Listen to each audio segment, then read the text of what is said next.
أشهد أن محمدا رسول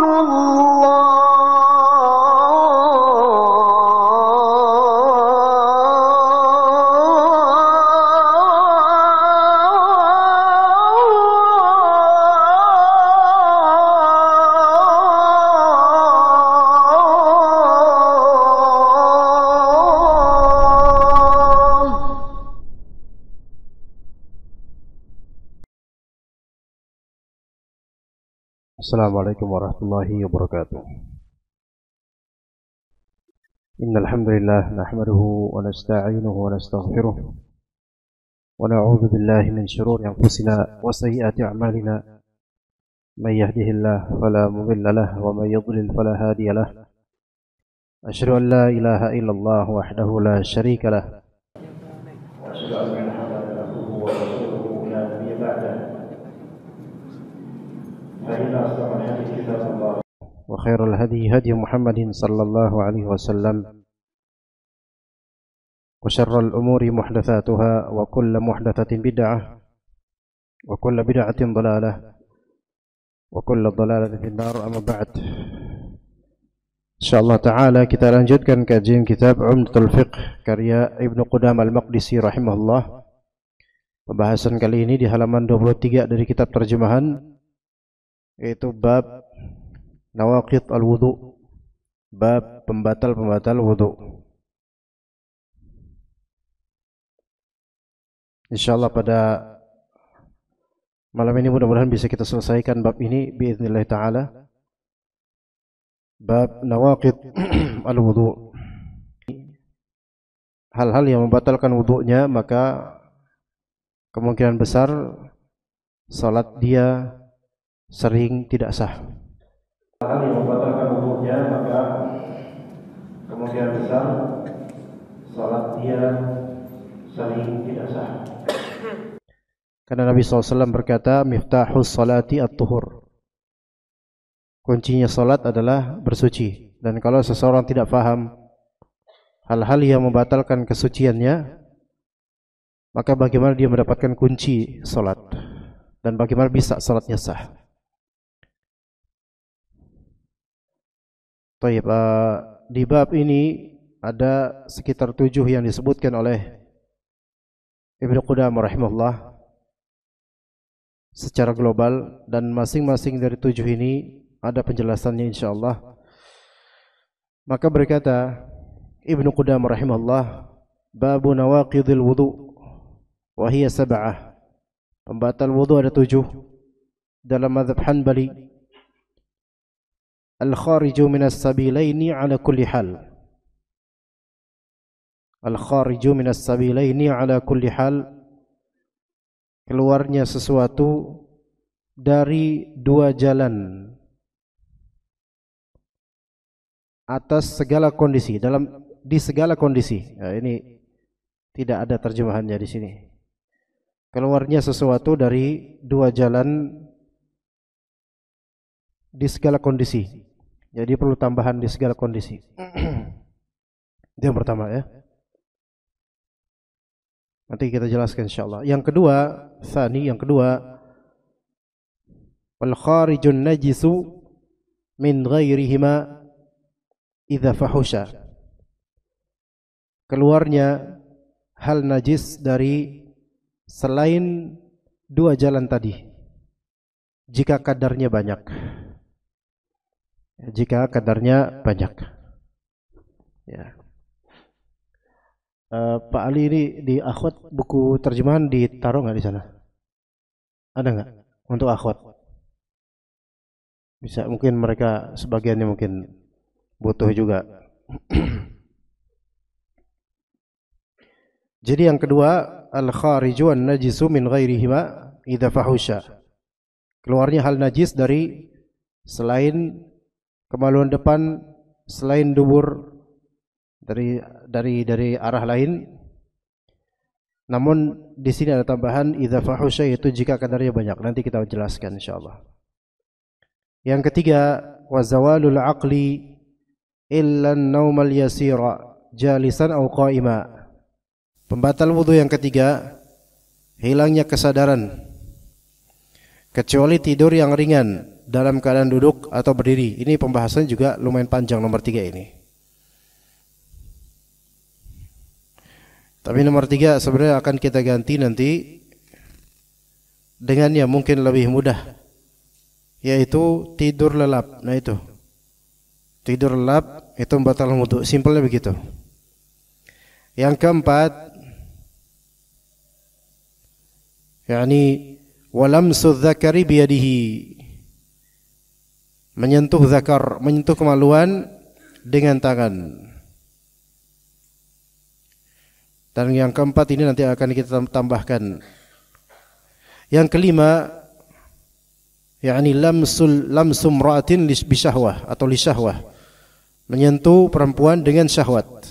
Ini yang kelima.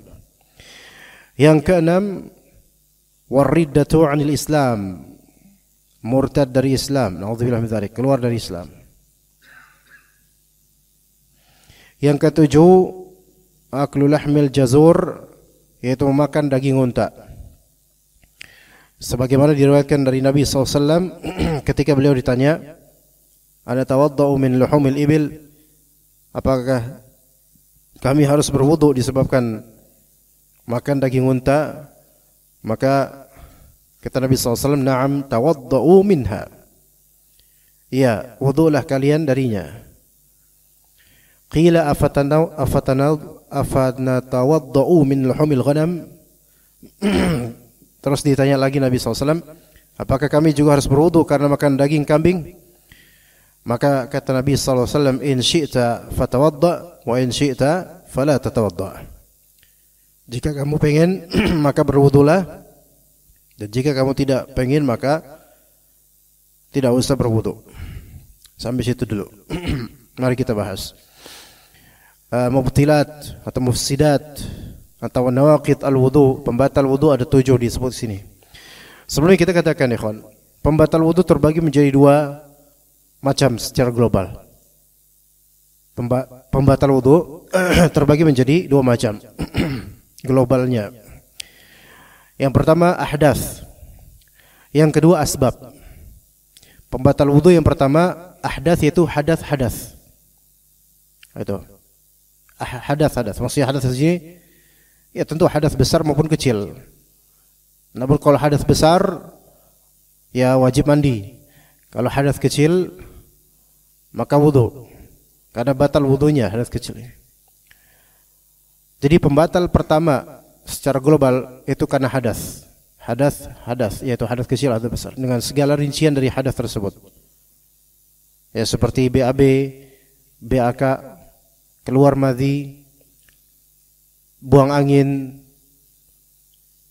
keluar darah istihadah bagi perempuan dari kemaluannya, maka ini semua hadath. Ya, dan semua ini hadath kecil. Maka hadath kecil membatalkan wudu. Baik, jadi pembatal pertama adalah hadath. Yang kedua, secara global, pembatal wudu yang kedua secara global yaitu asbab, yaitu sebab-sebab. Kalau yang pertama karena hadath, kalau yang kedua karena sebab. Dan ketika kita sebut sebab, maka itu mencakup seluruh dari 7 pembatal ini. Ya. Jadi ingat, pembatal wudu secara global ada 2. Pertama karena hadath, kedua karena sebab. Kalau karena hadath maka ini khusus untuk masalah kencing, BAB, darah istihadah, buang angin. Ya. Ini semua berpengaruh pada status. Karena ini semua adalah hadath, dan hadath maknanya adalah wasfun qa'imun. Al-wasful qa'imu bil badani al-mani'u 'anis salati wat tawafi wa ma fi ma'nahuma. Hadath itu adalah suatu sifat yang terwujud pada badan, tidak tampak sifat itu, karena itu label sifat ada pada badan insan, sehingga hadath itu tidak ada pada pakaian, hadath itu tidak ada pada tempat, tidak ada pada karpet, tapi hadath itu ada pada kemanusiaannya, manusianya, status tubuh manusia ini berhadas. Yang mana hadas ini mencegah keabsahan salat atau tawaf atau hal yang semakna dengan kedua itu. Ya. Maka pembatal wudu hadas. Baik, pembatal wudu yang kedua sebab. Ya. Kalau kita lihat nomor pertama dari pembatal wudu, keluarnya sesuatu dari dua jalan, qubul dan dubur. Ala kulli hal, yaitu pada semua di setiap kondisi, apapun kondisinya. Keluarnya sesuatu dari qubul dan dubur ini bisa masuk hadas, bisa masuk sebab. Kadang keluarnya sesuatu dari kemaluan depan membuat seseorang statusnya berhadas. Tapi ada beberapa konteks. Keluarnya sesuatu dari kemaluan depan yang bukan hadas, tapi membatalkan wudu. Seperti keluar darah bagi laki-laki dari kemaluan depan ataupun kemaluan belakang. Ini bukan hadas. Ya, ini bukan hadas. Kalau keluarnya darah dari kemaluan perempuan, maka ini hadas istihadah atau haid, hadas. Tapi kalau dari kemaluan laki-laki depan maupun belakang keluar darah, maka ini hadas. Maka ini sebab, bukan hadas. Ya. Maka ini sebab, bukan hadas. Dan sini lihat di sini enggak ditulis sebenarnya, sayangnya yang tidak disebutkan keluarnya sesuatu dari dua jalan, qubul kemaluan depan, dubur kemaluan belakang, ala kulli hal, atas segala kondisi. Atas segala kondisi. Jadi begini, ikhwan. Kenapa disebut atas segala kondisi? Karena status atau kondisi keluarnya sesuatu dari kemaluan depan atau belakang itu ada dua macam. Ada dua macam. Sesuatu yang keluar dari dua jalan ini ada dua macam. Yang pertama mu'tad, yang kedua ghair mu'tad. Yang pertama sesuatu yang biasa. Yang kedua sesuatu yang tidak lazim, tidak biasa. Yang keluar dari kemaluan depan maupun belakang manusia, yang pertama sesuatu yang biasa. Yang kedua sesuatu yang tidak biasa. Dan semua yang keluar dari itu menjadikan batal wudunya. Bisa dipahami enggak di sini, kawan? Sesuatu yang biasa keluar dari kemaluan kencing. Iya. Darah haid termasuk. Ya, maksudnya itu sesuatu yang rutin gitu bagi perempuan terutama, tentunya. Ya. Kemudian BAB dan semisalnya. Ya. Yang mana kalau itu sudah ya kemanusiaannya begitu ya, keluar dari tinja, itu sesuatu yang mu'tad, biasa, daily, harian bahkan. Maka ini jelas ini hadas. Ini jelas apa? Hadas. Kemudian yang kedua sesuatu yang ghair mu'tad, yang tidak biasa keluar. Ya, tidak biasa keluar, melainkan karena hal tertentu, mungkin sakit atau lainnya. Seperti keluar cacing misalnya dari kemaluan belakang, akramakumullah. Ya. Maka ini dianggap membatalkan wudu. Tapi tidak disebut berhadas gitu loh. Tidak disebut kategori hadas ini. Ya, tidak disebut kategori hadas. Ini termasuk sebab. Kemudian keluar misalnya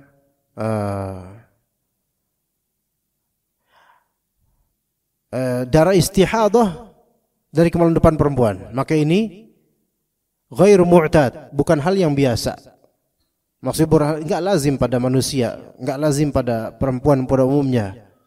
Maka darah istihadah ini dia termasuk yang keluar dari jalur depan, namun tidak lazim, tidak biasa. Apakah ini disebut hadas? Iya, kalau dari istihadah termasuk hadas. Termasuk hadas. Kemudian juga termasuknya hal yang tidak biasa keluar bagi umumnya manusia, yaitu akramakumullah salisul baul atau salasul baul. Ya. yakni apa namanya, kencing berantai dan semisalnya, kencing enggak henti-hentinya, enggak bisa diatur kencingnya, ya beser atau semisal itu, ya. Apakah ini hadas? Ini termasuk hadas. Karena segala yang keluar dari air kencing itu hadas. Menstatuskan pemiliknya sebagai orang yang berhadas. Namun kasus untuk orang yang terkena beser seperti penyakit ini tentu kasusnya disesuaikan dengan kasus penyakit gitu loh. Beda dengan orang yang normal, kencing normal, ya. Jadi yang keluar dari dua jalan, depan maupun belakang, baik itu sesuatu yang keluar itu lazim, mu'tad, biasa, atau ghair mu'tad, enggak lazim, enggak biasa, maksudnya luar biasa, di luar keumuman manusia, maka semua yang keluar tetap menjadikan wudunya batal. Oh, itu belum Pak, nanti itu. Nanti dulu, tenang Pak. Ini kita masih obrolin tentang daerah kemaluan. Nanti nomor 2 Pak, sebentar dulu Pak. Tenang. Atau mau saya jawab sekarang Pak Rusadi? Iya. Tapi nanti aja lah Pak, nomor 2 nanti ya.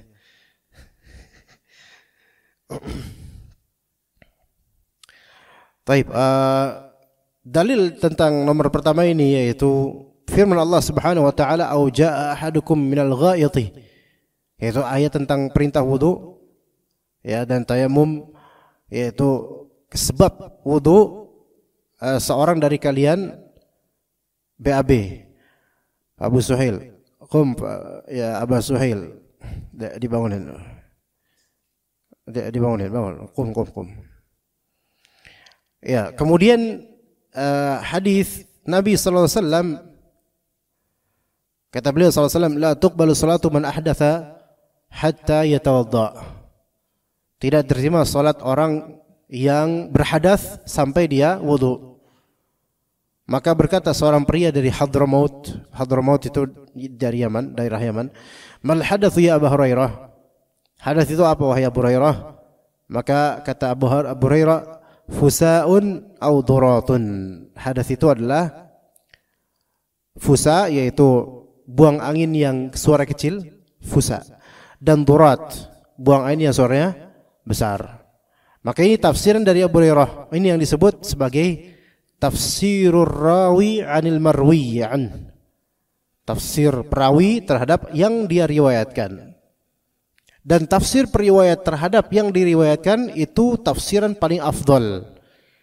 Hanya saja namanya tafsir itu kan ada tafsir ijmali, ada tafsir tafsili, dan ada tafsir mithali. Ya, ada tafsir berbagai macam. Tafsir ijmali itu menafsirkan suatu hal secara global. Ijmal itu global. Tafsir tafsili yaitu menafsirkan, atau tahlili juga, bisa juga tahlili, menafsirkan sesuatu secara rinci, kata per kata gitu. Tafsir tahlili atau tafsir tafsili namanya. Ada juga namanya tafsir bil mithal atau tafsir mithali. Menafsirkan sesuatu namun dengan misal, dengan contoh saja. Jadi tidak semua disebutkan gitu loh, dari komponen maksud dari kalimat atau lafal tersebut. Nah, ketika Abu Hurairah ditanya, hadas itu apa wahai Abu Hurairah? Kata Abu Hurairah apa? Fusaun au durat, kentut kecil maupun kentut yang bersuara. Nah, di sini tafsir yang mana yang Abu Hurairah terapkan di sini? Ayo. Apakah ijmali global, tafsili rinci, atau mithali misal? Ayo jawab. Jawab. Ajibu ayyuhal muslimun. Hadas itu apa wahai Abu Hurairah? Maka kata Abu Hurairah, hadas itu adalah kentut gitu. Baik. Ini tafsir apa? Mithali, tafsili, rinci, atau ijmali global? Kalau rinci maka disebutkan semuanya gitu. Ini mithali. Karena kentut hanyalah salah satu contoh dari beragam contoh hadas gitu ya. Seperti itu. Ya kadang kita di kehidupan ditanya kayak gitu. Ya, ini artinya apa sih? Kita malah mengartikan bukan dengan definisi melainkan dengan misal. Gitu loh. Ya. Akhi, bahagia itu apa sih? Bahagia itu adalah ketika Pak Rosadi tidak bertanya di kajian misalnya. Nah, ini tafsir mithali ya. Enggak itu enggak benar ya. Taib. Oke, kemudian yang kedua. Wal kharijun najisu min ghairihima idza fahusha. Keluarnya hal najis, benda najis dari selain qubul dan dubur. Dari selain kemaluan depan dan belakang, dari selain kedua itu. Namun diikat oleh Ibnu Qudamah dengan keterangan jika kadarnya banyak. Jika kadarnya banyak. Di sini Ibnu Qudamah berpandangan perlu kalau misalnya ada benda najis keluar dari selain dua kemaluan itu, kalau kadarnya banyak maka membatalkan wudu. Namun kalau kadarnya sedikit maka tidak membatalkan wudu, begitu maknanya.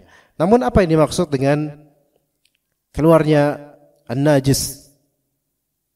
Sesuatu yang najis dari selain kemaluan depan dan belakang, apa maksudnya? Ya. Bisa jadi air kencing yang keluar atau tinja yang keluar, namun bukan melalui jalan yang normal. Bukan melalui jalan yang normal. Gimana? Misalnya fulan sedang menjalani operasi di bagian kemaluannya atau selangkangannya atau duburnya, dan dalam kondisi seperti itu sampai sepekan ke depan atau mungkin berapa lama itu dibuat jalur khusus untuk mengeluarkan tinjaknya dan juga atau kencingnya. Bukan hal yang mustahil, ini bisa terjadi. Ya. Atau mungkin kemaluannya tidak berfungsi dengan sempurna sehingga dia harus dibuat saluran khusus yang beda, yang itu, yang mungkin sebelah mana gitu. Maka ini kan fungsinya bukan fungsi asli kemaluan, tetapi ya dipaksakan demi kemaslahatan kehidupannya gitu. Begitu. Maka yang seperti ini dia tidak keluar dari kemaluan berarti kan? Tapi namun yang keluar najis enggak? Najis. Yang keluar najis. Nah, kalau yang keluar najis dia keluar dan kemudian jika dirasa itu sedikit keluarnya maka tidak membatalkan wudu. Namun jika dirasa banyak dan status banyak, kategori banyak ini dikembalikan kepada tinjauan dokter atau mungkin kepada tinjauan masyarakat lokal ya, apakah ini keluarnya banyak atau enggak, ya silahkan ditinjau kembali. Namun jika itu banyak, idza fahusha, banyak, maka itu membatalkan wudu. Itu maksud dari Ibnu Qudamah. Namun sebagian ulama kemudian merinci. Jika jalan keluarnya itu tahtal ma'idah, di bawah usus, ya, bagiannya di bawah usus, keluarnya di bagian bawah usus, dibuat jalan keluar, maka tadi yang kita sebut, ya kita yang sebut tadi hukumnya seperti itu, ya. Namun bagaimana kalau misalnya di bagian atas usus, yang keluar di bagian atas usus, seperti apa? Muntah, ya muntah. Muntah itu kan ya makanan juga aslinya, ya. Maka sebagian ulama mengatakan dilihat muntahnya, kalau misalnya kathir banyak, maka dia membatalkan wudu. Kalau muntahnya sedikit, maka tidak membatalkan wudu. Ya, namun yang muntah ini diperselisihkan oleh ulama mengenai ini. Sebagian ulama bahkan mengatakan sama sekali muntah tidak membatalkan wudu, mau banyak kek mau enggak tahu. Apakah muntah najis? Kalau misalnya muntah tersebut masih makanan baru tadi gitu kan, ya cair-cair namun masih yang kayak tadi belum begitu dicerna dengan sempurna atau gimana, masih berwujud seperti yang tadi dimakan, maka ini masih seperti makanan, tidak sama halnya dengan tinja. Namun jika mungkin sudah busuk atau bagaimana, bisa jadi ini najis, bisa jadi.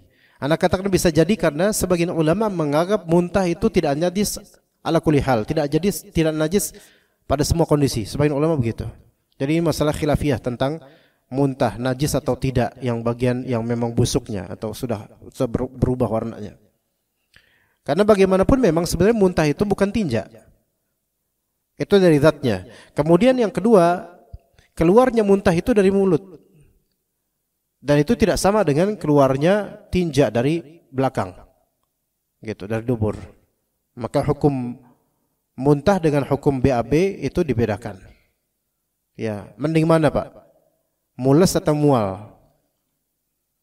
Enggak ada yang mending. Salat mules sama salat mual, enggak ada yang enak. Enggak ada yang enak. Semoga Allah Ta'ala berikan kita semua kesehatan yang baik dan juga berkah. Amin. Taib, bagaimana kalau yang keluar bukan dari kemaluan sekarang, masih kita nggak ngomong tentang kemaluan, yaitu berupa selain kencing, selain BAB, bukan. Tapi yang keluar adalah darah. Dari darah dalam mazhab Hanbali najis, dan itu pendapat yang sampai sekarang pegang juga. Darah najis. Kalau darah itu sedikit, maka ini najis yang dimaafkan. Kalau darah itu sedikit atau tidak memungkinkan untuk dienyahkan dari tubuh, maka ini masih dimaafkan. Darah sedikit, najis yang dimaafkan. Darah yang mungkin tidak sedikit namun susah dan tidak memungkinkan atau sangat sulit untuk dienyahkan dari tubuh atau pakaian, ini juga dimaafkan. Gimana? Bisa dipahami? Dua hal tentang darah ini dimaafkan. Pertama, darah yang sedikit. Sedikitnya ini maksudnya tidak sampai bertetes-tetes banyak gitu loh. Ya, itu dikembalikan kepada mindset umum masyarakat lah ya. Itu dimaafkan. Lah bagaimana dia memaafkan yang ini? Ya, kalau orang mimisan, dilihat dari darahnya, apakah mimisannya itu betul-betul ngalir terus atau bisa disumbat? Kalau bisa disumbat, maka semoga dianggap sedikit dan dimaafkan. Maka orang sholat dengan cara itu sah insyaallah. Dan dia tidak dianggap batal wudunya, itu yang benar-benar lebih sahih. Namun apakah darah ini najis? Darah ini najis pada zatnya. Darah manusia najis pada zatnya. Ya, kemudian juga termasuk darah yang sedikit yang dimaafkan, walaupun najis. Yaitu misal di giginya sakit atau bolong atau bagaimana, kemudian ada seperti rasa anyir keluar, kerasa gitu, rasa darah. Maka ini selama tidak ngucur, ini darah yang hanya sedikit. Maka ini darah walaupun najis dimaafkan, namun tidak boleh ditelan. Tidak boleh ditelan. Kalau ada lagi sholat, kemudian dia telan dengan sengaja darah itu, walaupun bercampur dengan ludah, maka dia bisa batal sholatnya dengan alasan dia minum atau makan, minum. Karena itu sesuatu yang bukan lazim seperti ludah. Kalau ludah nggak apa-apa. Tapi kalau sudah darah, maka ini kan zat yang tidak suci gitu. Maka bisa batal dia lagi sholat. Maka oleh karena itu, bagaimana kemudian mungkin dia tahan dengan lidahnya atau bagaimana, atau dia buang di kantong bajunya. Ya. Lah berarti itu nempel dong najisnya, nempel dimaafkan karena sedikit insyaallah. Itu satu. Kemudian yang kedua, darah ini memang banyak, namun tidak memungkinkan untuk dihilangkan atau dienyahkan. Seperti orang dalam kondisi perang. Di zaman Nabi, para sahabat radhiyallahu anhum, mereka menerapkan salatul khauf, salat karena takut di masa perang, salat di atas apa? Kudanya gitu. Ya, dan sambil memperhatikan juga musuh gitu dan seterusnya. Sampai salat khauf itu tidak wajib untuk menghadap kiblat. Karena apa? Karena kondisional. Menghadap kiblat yang merupakan syarat sah salat juga, selain dari bersih dari najis dan hadas, itu aja dimaafkan. Maka kalau dalam keadaan berdarah, ya maksud berdarah baik darah pribadi atau darah orang kafir yang muncrat ke tubuhnya, itu kan kita nggak bisa ganti pakaian dulu dan nyantai, nggak bisa. Maka ini sulit untuk dilakukan. Maka ini dimaafkan walaupun banyak. Makanya bagi sebagian fuqaha yang mengatakan tidak apa-apa darah yang banyak itu tidak najis dan seterusnya, dengan dalil yaitu para sahabat mereka sholat dalam keadaan berdarah-darah kopas lagi ini, maka kita katakan ya Jangan samakan kondisi ketika lagi perang dengan kondisi habis kajian di Masjid Hijau, nggak bisa. Ya, nggak bisa, harus dibersihkan. Jadi darah yang mengalir masfuh yang banyak itu najis dan harus dibersihkan. Tidak dimaafkan kecuali dalam kondisi yang darurat seperti yang tadi.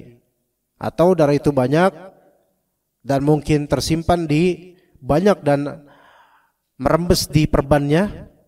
Dan itu nggak bisa, jangan dibuka, dokter nggak bolehin buka.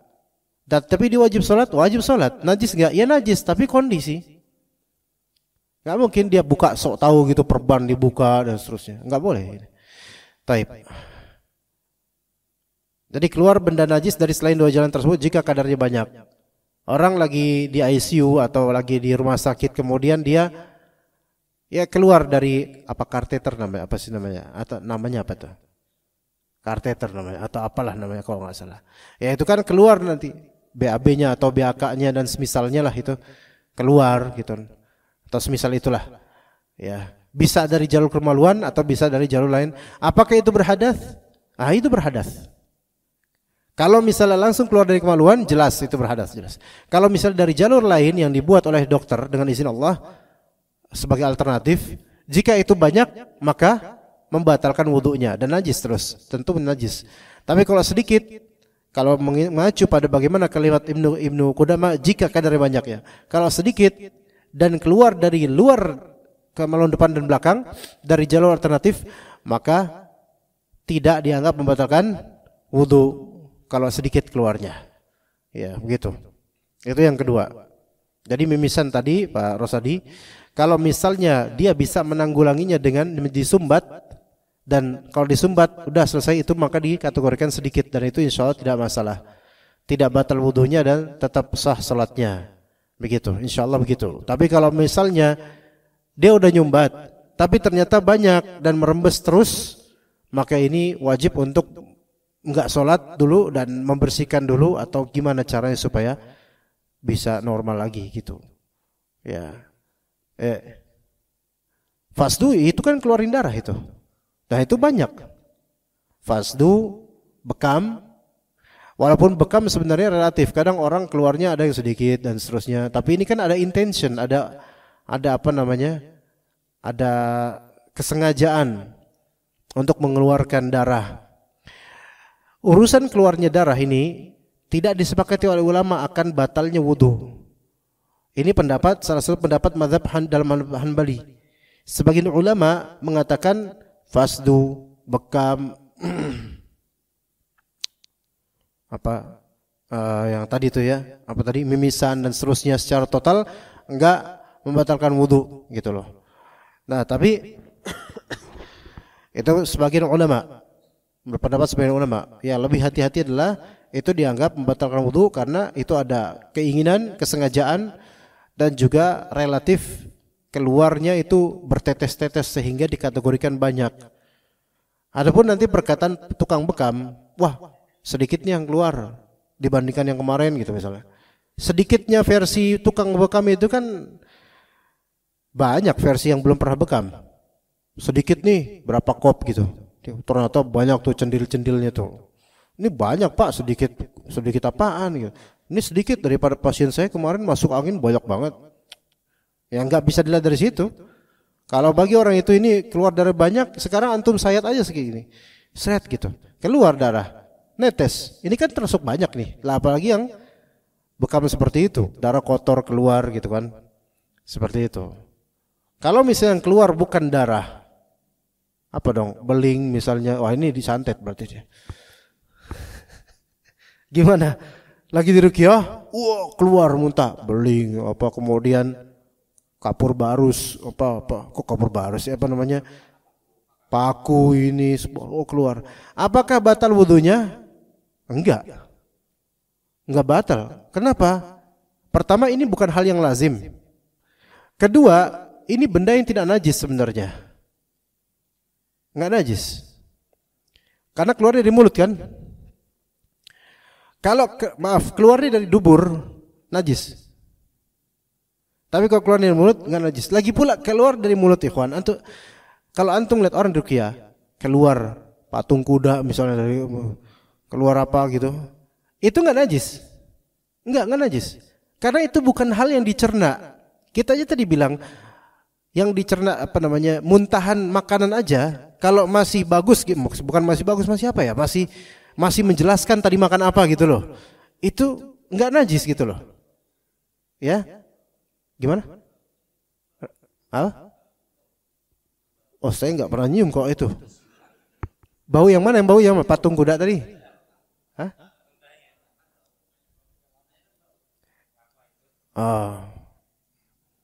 Nggak usah dibayangin Pak. Kalau baunya itu insya Allah bau, cuman dia tidak sampai najis kalau masih seperti apa adanya tadi dimakan.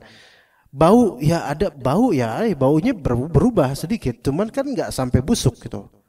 Kalau yang sampai busuk itu baru tuh mungkin dibilang najis. Sebagian ulama mengatakan nggak najis gitu loh. Apalagi kalau tadi patung kuda ya, kemudian cincin apa? Ya itulah paku dan seterusnya. Ya kalau cincin alhamdulillah, kalau keluar cincin ya bagus lah, itu bisa dijual. Itu yang keluar seperti itu bukan bahan cernaan tubuh, bahan cernaan ma'idah atau pencernaan usus, enggak. Ya. Melainkan dia itu sebenarnya gini loh, kalau dalam proses meruqyah terus ngeluarin barang itu ada beberapa kemungkinan. Pertama itu tipu daya setan, bisa. Ya. Ya mana mungkin peruqyah ini terlalu sakti dan pengen menampakkan kesaktian, terus setan membantu kesaktiannya sehingga keluar padahal asli enggak ada itu. Dikeluarin supaya tampak peruqyahnya ini sakti. Itu enggak semua yang keluar beling apa itu enggak semuanya murni dari santet mana, belum tentu. Bisa aja tuh permainan talbisnya syaitan untuk membuat peruqyah ini ujub, biar dianggap tuh berkat saya tuh bisa keluar ini bisa. Ya. Atau bisa jadi yang kedua emang itu adalah media buhul yang dipakai oleh syaitan gitu loh. Tapi dimasukkan ke tubuh korban ini secara gaib dan keluarnya juga secara tidak wajar, secara hal yang supranatural, metafisik. Kalau pakai yang betul-betul alam kemanusiawian duniawi ini, antum bayangin beling keluar. Pak, beling keluar, Pak. Kita aja nasi padang gepokan gede gini masuk aja nggak minum, sakitnya kan nggak enak, Pak. Iya. Nggak pakai kuah gitu kan. Seret nggak? Seret. Sesek, Pak. Itu nasi loh, yang mana ini udah kenal sama nasi. Lah ini beling, naik lagi, mending turun dah. Ini naik, kan harusnya hancur. Tapi bener ada keluar beling, paku. Nah itu semua itu bisa karena tipu daya setan, bisa juga karena emang Allah Ta'ala keluarkan, tergantung niatan peruqyah dan tergantung bagaimana kasusnya. Gimana Pak? Bisa santet ya. Maka keluar plek gitu. Ya keluar darah cuma sedikit. Itu kan impossible Pak. Lah antum coba aja sekarang makan beling. Kremes-kremes. Sedikit enggak darahnya? Gitu. Ya jadi ini tidak membatalkan kalau keluar sampai hal-hal kayak gini nih ya. Enggak batal karena ini bukan muntahan yang seperti makanan gitu, enggak najis ya. Begitu. Kemudian yang ketiga, hilangnya kesadaran atau dikatakan sini wa zawalul aqli illa an-naumal yasira jalisan aw qa'ima.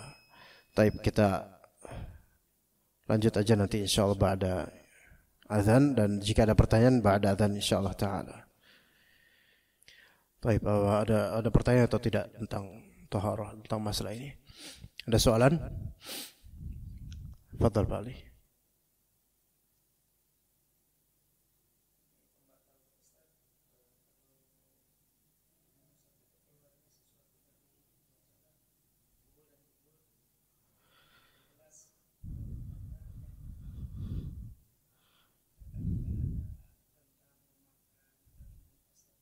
Oke, itu sebenarnya masih 2 pekan lagi sebenarnya Pak. Mau disegerakan sekarang? Ya, gimana Pak Rosadi? Dijawab atau enggak Pak? Dijawab. Ya masalah. Baik, keputusan di Pak Rosadi. Kalau beliau bilang jangan jawab Ustaz, Anda enggak jawab. Iya. Taib. Memakan daging unta. Taib. Ini memakan daging unta, ini masalah khilafiyah di antara fuqaha ahli fiqih. Jumhur ulama dari mazhab Hanafiyah, Malikiyah, Syafi'iyah, mereka menyatakan, dan itu jumhur ulama menyatakan, memakan daging unta tidak membatalkan wudu. Loh, gimana? Ini kan ada hadis Nabi SAW, hadis riwayat Muslim. Nah, itulah. Ada hadisnya kok malah menyelisihi, gitu kan?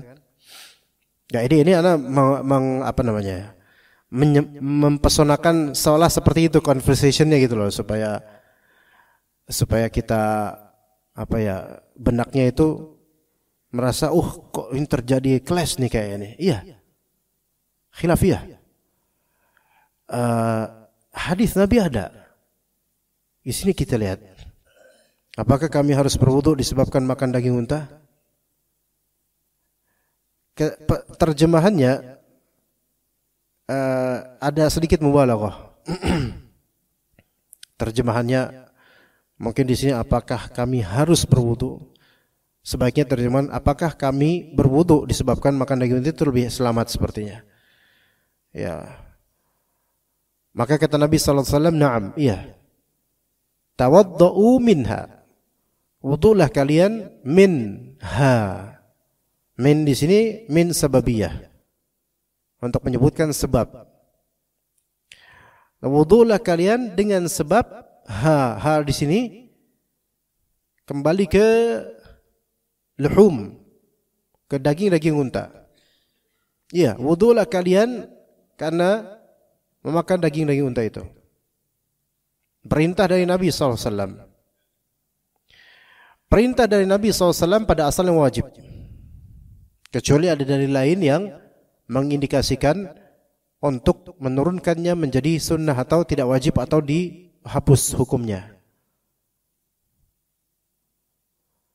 Namun yang menguatkan kewajibannya di hadis satu ini, ada pertanyaan berikutnya, afana tawaddau min luhumil ghanam, apakah kita wudu dengan sebab makan daging domba, kambing? Maka in syi'ta fatawadda wa in syi'ta fala tatawadda. Jika kamu pengen maka wudulah, jika kamu pengen maka janganlah wudu. Lafal in syi'ta untuk perintah, maka ini menunjukkan istihbab, yaitu penganjuran. In syi'ta artinya if you want, jika kamu mau. Faham di sini? Jika kamu mau. Dengan adanya tambahan jika kamu mau, ini menunjukkan tidak wajib. Jika kamu mau kemudian diperintahkan, ada perintah, maka perintah tersebut bukan wajib. Faham di sini, ikhwan? Contoh lain. Sallu rak'ataini qabla al-maghrib. Salatlah kalian 2 rakaat sebelum maghrib, maksudnya di antara adzan iqamah. Salatlah kalian 2 rakaat, 2-3 kali Rasulullah ngomong kayak gitu. Apa kemudian kata Rasulullah? In syi'ta. In syi'tum. Jika kalian pengen. Jadi Nabi berita, salatlah 2 rakaat sebelum maghrib. Salatlah 2 rakaat sebelum maghrib. Salatlah 2 rakaat sebelum maghrib. Jika kalian pengen. Faham di sini kata Nabi SAW? Kalau lafal jika kalian pengen dalam usul fiqih, ini mengindikasikan adanya perubahan, bukan wajib melainkan apa? Sunnah. Nah di sini karena makan daging kambing, jika kamu pengen wudulah kamu, jika kamu pengen enggak wudu. Jadi terserah, tapi ada perintah wudulah kamu jika kamu pengen, berarti sunnah atau wajib? Sunnah. Karena ada kalimat jika kamu pengen. Sementara untuk daging unta ada jika kamu pengen enggak ada. Naam, tawaddau minha. Ya, wudulah kalian disebabkan makan daging unta. Maka dalam mazhab Hanbali, dan ini pendapat mazhab, dan ini termasuk disebut sebagai mufradatul mazhab, mufradat mazhab Hanbali, yaitu mazhab Hanbali menyendiri dalam mengkonklusikan hukum wajibnya wudu atau batalnya wudu karena makan daging unta. Ini pendapat mazhab Hanbali dengan hadis ini. Apakah jumhur enggak tahu hadis ini? Jumhur tahu. Cuman mereka menerapkan hadis lain yang Anda tidak ingat, dari hadis Anas bin Malik atau lainnya, yang menunjukkan bahwasanya Rasulullah SAW di akhir hayatnya atau di akhir amrayni kalau nggak salah, dari 2 perkara yang paling akhir Rasulullah lakukan adalah beliau tidak berwudu dari makan daging unta. Ini adalah salah satu riwayat, dan itu yang dipakai oleh jumhur ulama. Namun Anda belum bisa menjabarkan sekarang dengan hafalan kenapa mazhab Hanbali bisa lebih rajih dalam masalah ini. Yang lebih sahih adalah mazhab Hanbali dalam masalah ini. Yang lebih sahih adalah mazhab Hanbali. Memang menyendiri mengatakan bahwasanya batal wudu karena memakan daging unta. Dan pendapat itu yang lebih sahih. Dan itu yang anak ikutin. Karena hadis ini jelas. Adapun hadis yang satunya lagi yang dipakai oleh jumhur ulama, maka ini ada tafsiran lain, ada ihtimal, ada kemungkinan lain yang mana itu tidak membatalkan hadis ini, tidak bertentangan dengan hadis ini. Nanti insyaallah pada pertemuan datang mudah-mudahan bisa sampaikan lebih detailnya untuk itu. Kemudian kalau kita menerapkan apa yang dikonklusikan mazhab Hanbali, bahkan Imam Nawawi sendiri, Imam Nawawi dalam mazhab Syafi'i, Imam Nawawi itu berpendapat batalnya hal ini. Ya, coba nanti Anda cek insyaallah. Ya, insyaallah nanti pada waktunya Anda cek tentang Imam Nawawi kalau tidak salah juga ikut dengan mazhab Hanbali dalam masalah ini saja. Nah, ulama-ulama yang mengatakan batalnya wudu disebabkan makan luhumil ibil, yaitu daging unta, ulama-ulama ini mereka juga berbeda pandangan lebih rinci lagi mengenai apakah yang membatalkan itu memakan dagingnya atau seluruh dari apapun yang tergeneralisir sebagai produk unta lah gitu, keuntaan gitu loh. Artinya kan ada jantung unta, paru unta, lemak unta, luhum dan syuhum itu kan beda. Luhumul ibil itu daging unta. Syuhumul ibil itu lemak unta. Dua hal yang berbeda. Apakah termasuk juga laban, susu unta dan seterusnya? Ini ulama berbeda pandangan. Pandangan pertama, bahwasannya zahir dari hadis luhumul ibil yaitu daging unta dan tidak termasuk darinya hal-hal yang bukan merupakan daging. Hal-hal yang bukan merupakan daging maka itu bukan masuk daging, ya. Seperti tadi apa? Lemak, susu. Kalau susu memang minum ya. Dan mungkin kulitnya atau apalah gitu ya. Ya, otaknya misalnya. Kadang dijual waktu umrah itu ada yang suka jual jantung unta apa tuh. Paru unta atau apa gitu. Maka ini tidak termasuk laham. Ini pendapat pertama. Ya, maka kalau seseorang makan paru unta, dia tidak batal wudunya, walaupun dia mengikuti pendapat mazhab Hanbali akan batalnya makan daging unta. Tapi karena yang dimakan bukan daging, maka paru maka enggak batal. Ini pendapat pertama. Pendapat yang kedua, bahwasanya lafal luhumul ibil, daging unta ini bukan serta-merta dipahami baku daging, karena namanya daging, namanya secara urf umumnya yang namanya isi dari hewan maka ghaliban disebut daging. Ghaliban itu yaitu mostly umumnya disebut daging, masuk ke dalamnya yaitu lemak dan semisalnya gitu loh. Ini pendapat kedua. Namun ana lebih condong ke pendapat pertama karena zahir hadis jelas luhumil ibil. Luhum al-ibil, daging. Ya, jadi kalau antum makan jeroan itu bukan daging. Nah, ketika kita pakai yang pendapat ini bahwa saya daging saja, adapun jeroan terus kemudian lemak itu tidak batal wudunya. Begitu juga nanti keikut dengan kalimat berikutnya yaitu luhumil ghanam, daging kambing. Kan ditanya, afana tawaddau min luhumil ghanam, apakah kita wudu karena makan daging ghanam, kambing? Maka jawabannya, in syi'ta fatawadda, kalau kamu mau silahkan wudu, berarti dianjurkan wudu, bukan wajib. Nah, sekarang kalau yang antum makan jeroan kambing doang, jeroannya doang, maka apakah dianjurkan wudu? Tidak. Kalau pakai yang tadi yang teori anak pilih. Karena jeroan itu bukan daging. Yang diperintahkan, dianjurkan adalah makan daging ghanam, kambing, kemudian dianjurkan wudu gitu. Tapi enggak batal wudunya. Seperti itu Pak Ali, gimana? Sudah terjawab insyaallah? Gimana Pak Ali? Apa emang daging unta juga enggak? Ya, siapa tahu ketoprak unta misalnya. Ya, ada lagi mungkin yang lain? Silakan jika ada yang bertanya. Fadhal, Pak Andri.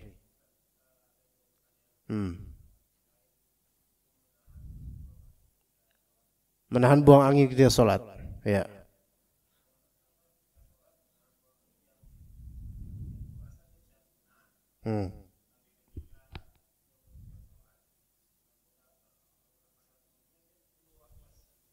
Oh, ya.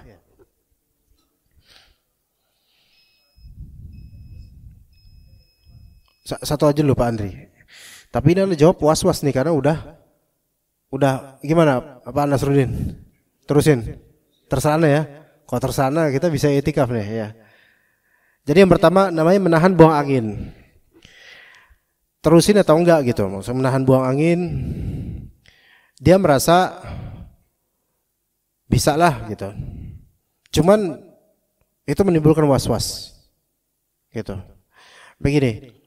Perlu seseorang tuh paham dirinya gitu loh. Dia tuh pengen buang angin, apa memang benar karena memang sakit perut, atau jangan-jangan ini bisikan syaitan, atau jangan-jangan ini perbuatan syaitan.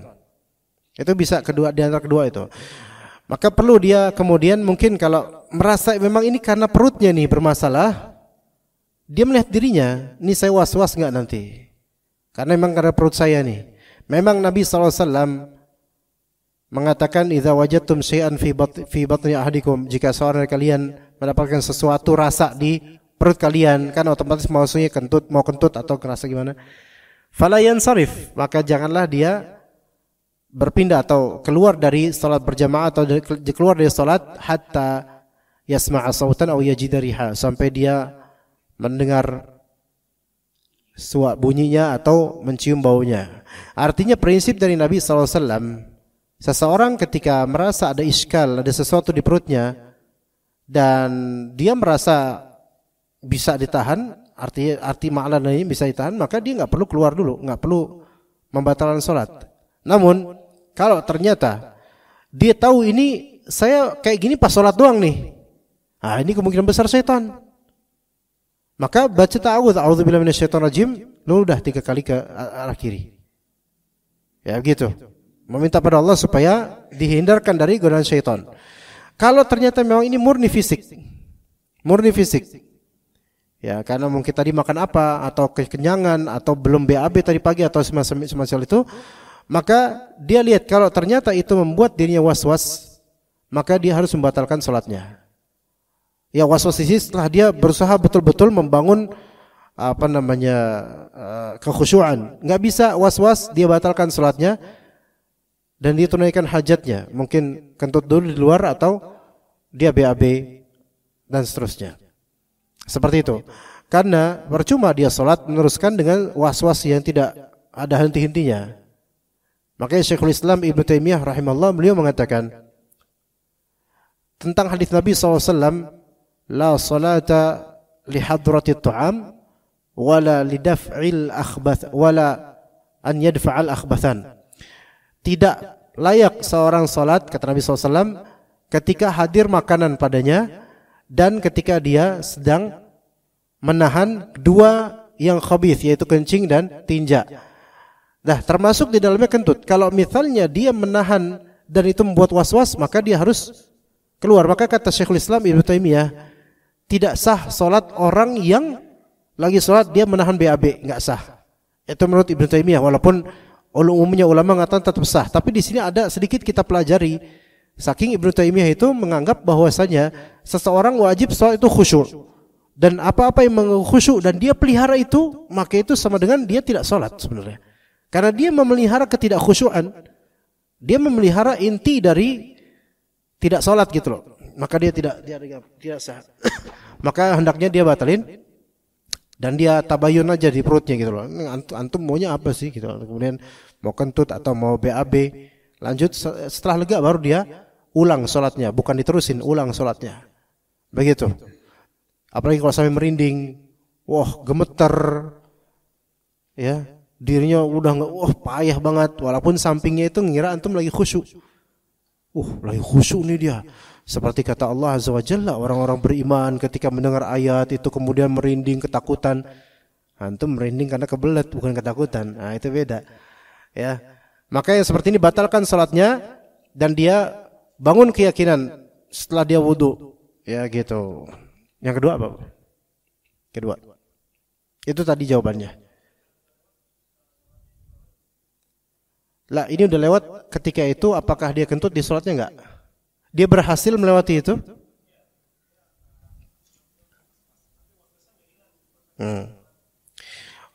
Ya, tingkat was-wasnya itu apakah betul-betul membuat dia itu enggak bisa memaknai lafal salat? Ya, ini enggak masalah, lanjut udah enggak apa-apa. Tapi ke depannya ya sebaiknya dibatalkan dan hilangkan semua itu, gitu. Itu yang pertama. Yang kedua? Enggak apa-apa, Pak. Enggak marah mereka, teman-teman enggak marah, enggak apa-apa. Beneran. Ya, khair. Iya. Baik, mungkin kita cukup sampai sini insyaallah. Kita ketemu pada waktu mendatang atau di hari Ahad pagi insyaallah kajian tauhid. Sallallahu ala nabiyina Muhammad wa ala alihi wa sahbihi ajma'in. Subhanakallahumma bihamdika asyhadu an la ilaha illa anta astaghfiruka wa atubu ilaik. Assalamualaikum warahmatullahi wabarakatuh.